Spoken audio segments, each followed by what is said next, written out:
tentang mengapa kita perlu mengubah skema tunjangan yang sekarang sudah diatur di Undang-Undang Guru dan Dosen ini. Betul. Makasih Mas Tino. Sebenarnya RUU Sisdiknas ini adalah punya potensi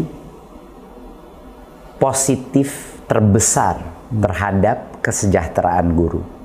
Itu adalah satu hal yang sebenarnya yang telah kami di Kemendikbudristek telah memperjuangkan selama 1-2 tahun terakhir adalah mencari jalan bagaimana caranya kita bisa meningkatkan kesejahteraan guru dan bagaimana caranya kita bisa tidak mengecewakan guru yang sudah bertahun-tahun ini, berpuluh-puluh tahun menunggu tunjangan mereka, tetapi masih mengantre dan tidak mendapatkannya. Jadi sebenarnya RUU Sisdiknas ini adalah kabar gembira bagi semua guru. Ini suatu hal yang saya rasa saya kepengen sekali berbicara langsung dengan para guru dan menjelaskan betapa besarnya potensi ini untuk meningkatkan kesejahteraan.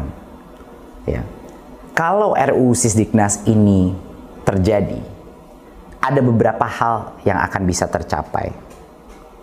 Yang pertama adalah RUU Sisdiknas ini menjamin bahwa guru-guru yang sudah menerima sertifikasi dan tunjangan tidak akan ada penurunan apapun. Mereka akan terus menerima tunjangan profesi mereka sampai dengan pensiun. Jadi aman, tidak perlu khawatir. Ya. Aman.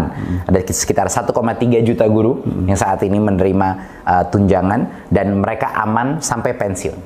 Ya. Tetapi ada 1,6 juta guru lainnya yang belum menerima tunjangan profesi, ya, tunjangan apapun, dan mereka ini sudah bertahun-tahun, berpuluh-puluh tahun menunggu jatahnya mereka. Peningkatan kesejahteraannya, ya. Betul. Kalau RUU Sisdiknas ini berhasil kita loloskan, yang 1,6 juta guru ini akan bisa langsung menerima tunjangan dan artinya kesejahteraan meningkat tanpa harus menunggu proses sertifikasi dan mengikuti program PPG. Ya. Ini kuncinya ini untuk yang 1,6 juta guru. Ya.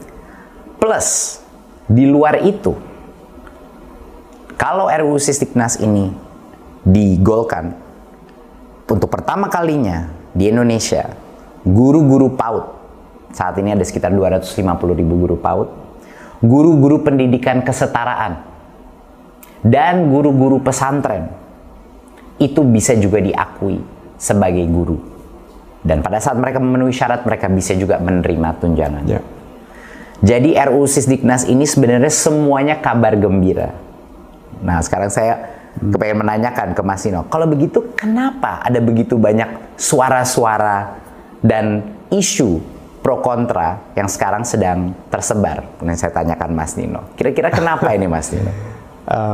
Satu, semua perubahan itu pasti menimbulkan kecemasan. Ya. Ini perlu kita pahami, perlu kita maklumi juga. Karena itu kita melakukan banyak komunikasi publik, termasuk seperti dialog sekarang ini, Mas Menteri. Betul. Ada kekhawatiran bahwa pertama, bagaimana dengan guru-guru yang tadi sudah menerima tunjangan, kalau undang-undang yang lama dicabut, apakah tunjangan mereka tetap diterima? Dan ini Mas Menteri tadi tegaskan bahwa mereka tetap dijamin menerima tunjangan profesi yang sudah diberikan sampai dengan pensiun. Itu ada di pasal 145 ayat 1. Betul. Jadi di pasal RUU Sisdiknasnya, betul, bukan janji dari pemerintah. Bukan, itu eksplisit ada. Ya, ada jaminan. Jadi ada aman. Ketentuan transisi yang menjadi pengganti dari undang-undang yang dicabut. Nah, jadi itu aman. Insya Allah itu meredakan kecemasan 1,3 juta guru yang sudah menerima tunjangan ini. Ya. Nah, pertanyaan dari yang belum menerima ini juga valid, ya.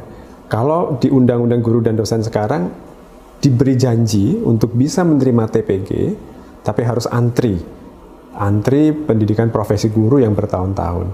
Tapi kalau itu dicabut, bagaimana dengan nasib mereka? Nah, ini kan jawabannya agak berbeda untuk ASN dan untuk non-ASN, ya, Mas Menteri. Mungkin Mas Menteri bisa menjelaskan skema untuk ASN kira-kira seperti apa nih? Kenapa guru-guru ASN dan calon ASN yang sekarang berproses guru-guru honorer yang ingin menjadi P3K ini, kenapa mereka juga diuntungkan dengan adanya perubahan pengaturan yang kita ajukan? Mungkin Mas Nino, untuk menjelaskan ini, kita harus kembali dulu ke tahun 2005. Dan kita harus membahas sedikit mengenai Undang-Undang Guru dan Dosen. Betul. Jadi pasti banyak guru-guru ini semua menanya, kenapa sih saya untuk mendapatkan sertifikasi dan untuk mendapatkan tunjangan ini harus mengantre? Kenapa? Alasannya adalah, dan ini harus dijelaskan ke setiap guru di Indonesia, alasannya adalah di dalam Undang-Undang Guru dan Dosen tahun 2005, guru itu dipisahkan dari sistem ASN lainnya. Makanya disebut dalam Undang-Undang Guru dan Dosen itu ada kata-kata tunjangan profesi dan disebut berapa jumlah tunjangannya. Tetapi yang harus disadari oleh banyak guru-guru, di dalam Undang-Undang Guru dan Dosen itu, proses untuk mendapatkan tunjangan itu dikunci dengan namanya proses sertifikasi, yaitu PPG. Sementara sistem kita punya kapasitas yang terbatas untuk PPG. Per tahun kira-kira maksimal 60 sampai 70 ribu proses PPG itu. Dan itu harus dibagi dua. Harus ada PPG untuk guru-guru baru, prajabatan, menggantikan yang pensiun, yang kita selalu kekurangan guru, ya, karena banyak yang pensiun setiap tahunnya. Plus harus dibagi sama PPG dalam jabatan, yaitu yang kita bahas hari ini. Guru-guru 1,6 juta guru ini yang masih belum, yang ngantre menunggu sertifikasi dan PPG. Jadi bayangkan, itu peraturan Mas Nino keluar di tahun 2005. Sekarang tahun 2022. Karena undang-undang tersebut, walaupun dengan itikat baik undang-undang itu, hanya 1,3 juta guru itu yang menerima sertifikasi. Jadinya hampir 20 tahun untuk mencapai 1,3 juta guru disertifikasi. Kalau kita diam saja dan mengikuti peraturan itu, di mana disebut tunjangan profesi dan lain-lain, kita akan menunggu lebih dari 20 tahun lagi. Baru yang 1,6 juta ini bisa semua selesai disertifikasi, dapat PPG-nya, dan akhirnya menerima tunjangan. Sekarang bayangkan, kalau kita menanyakan, kalau saya itu di daerah, dari Sabang sampai Merauke, saya ngomong sama guru, kalau kita memberitahukan mereka, iya Anda harus menunggu 20 tahun lagi, iya mereka akan bilang, ya saya sudah pensiun Pak. Mereka akan, hampir setengah dari guru kita, itu tidak akan menerima sama sekali, karena sudah pensiun. Nah, ini adalah suatu hal yang harus dimengerti oleh guru. Kenapa mereka harus mengantre? Karena di Undang-Undang Guru dan Dosen, mereka dikunci dengan sertifikasi karena ada pembedaan sistem tunjangan mereka. Makanya namanya tunjangan profesi disebut situ, itu yang membuat guru itu diperbedakan dari contohnya ASN lain. Sementara ASN yang lain itu tidak perlu menerima, tidak perlu melalui proses sertifikasi atau proses PPG untuk mendapatkan tunjangannya.